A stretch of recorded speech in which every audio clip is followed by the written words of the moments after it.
ಸೂಚಕವಾಗಿ ಮಹರ್ಷಿ ವಾಲ್ಮೀಕಿ ಅಂತ ಕರಿತೀವಿ. ಅಂತ ಕರಿತೀವಿ ಮಹರ್ಷಿ ಇವರು ಯಾವ ಕಾವ್ಯವನ್ನು ಬರೆದಿದ್ದಾರೆ? ಜೋರಾಗಿ ಹೇಳಿ. ರಾಮಾಯಣ ಅಲ್ವಾ?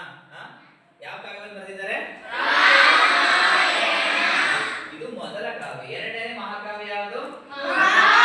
ಹೆಸರು ಯಾಕೆ ಬಂತು? ವೇದ ವ್ಯಾಸರು ಅಂತ ಕರೀತಾರೆ. ವೇದಗಳು 4. ವೇದಗಳು ಯಾವುದು ಗೊತ್ತಾ? 4.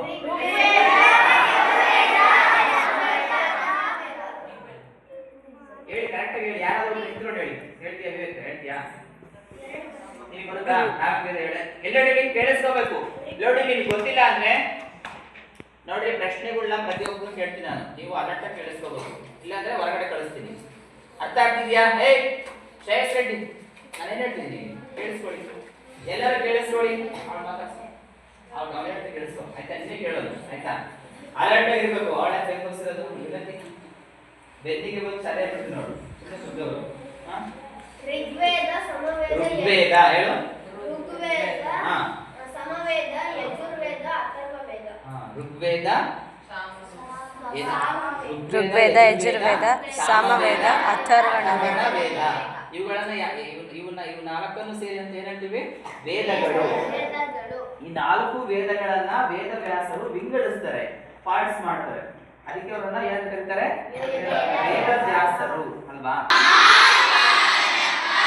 ನೋಡಿ, ಎಷ್ಟು ಪಾಯಿಂಟ್ಸ್ ನಿಮ್ಗೆ ಅರ್ಥ ಆಗ್ತಿದೆ ಅಲ್ವಾ? ನಾನು ರಾಮಾಯಣದ ಬಗ್ಗೆ ಆಮೇಲೆ ಡೀಟೇಲ್ಸ್ ಹೋಗ್ತೀನಿ. ಮಹಾಭಾರತ ಎರಡನೇ ಮಹಾಕಾವ್ಯ. ಈ ಮಹಾಕಾವ್ಯವನ್ನು ಬರೆದಂತವ್ರು ಯಾರು? ಮಹರ್ಷಿ ವೇದವ್ಯಾಸರು. ಮಹಾಭಾರತದಲ್ಲಿ ಟೋಟಲ್ ಎಷ್ಟು ಶ್ಲೋಕ ಇದೆ ಯಾರು ಗೊತ್ತಾ? ಟೋಟಲ್ ಎಷ್ಟು ಶ್ಲೋಕಗಳಿದೆ? ಈಗ ಭಗವದ್ಗೀತೆ ನೀವು ಓದಿದಾಗ ಅಲ್ಲಿ 7 ಶ್ಲೋಕ ಅಥವಾ 7-1 ಆ ತರ ಇದೆ. ಒಟ್ಟು 7 ಶ್ಲೋಕ ಅಂತ ಕಂಪಲ್ಸರಿ ಬರುತ್ತೆ. 15 ಶ್ಲೋಕ, 18. ಮಹಾಭಾರತದಲ್ಲಿ ಒಟ್ಟು ಎಷ್ಟು ಶ್ಲೋಕಗಳಿವೆ ನೋಡೋಣ. ಮುಂದಿನ ವಾರ ಯಾರು ಬಂದು ಹೇಳ್ತೀರಾ ಅದನ್ನು ಪ್ರೈಸ್ ಕೊಡೋಣ. ಆಯ್ತಾ? ತಿಳ್ಕೊ ಬಂದು ಹೇಳಿ. ಪೇರೆಂಟ್ಸ್ ನ ಕೇಳ್ಕೊಂಡು ಗೂಗಲ್ ಸರ್ಚ್ ಮಾಡಿ ಹೇಳಿ. ಪ್ರಶ್ನೆ: ಮಹಾಭಾರತದಲ್ಲಿ ಒಟ್ಟು ಎಷ್ಟು ಶ್ಲೋಕಗಳಿವೆ? ಇಲ್ಲ, ಅದು ಮತ್ತೆ ಮುಂದಿನ ವಾರ ಹೇಳಿ. ಬಾಯಿ ಬಂದಲ್ಲಿ ಯಾರು ಕೇಳಿಸ್ಕೊಳ್ತಾ ಇದ್ದೀರಾ?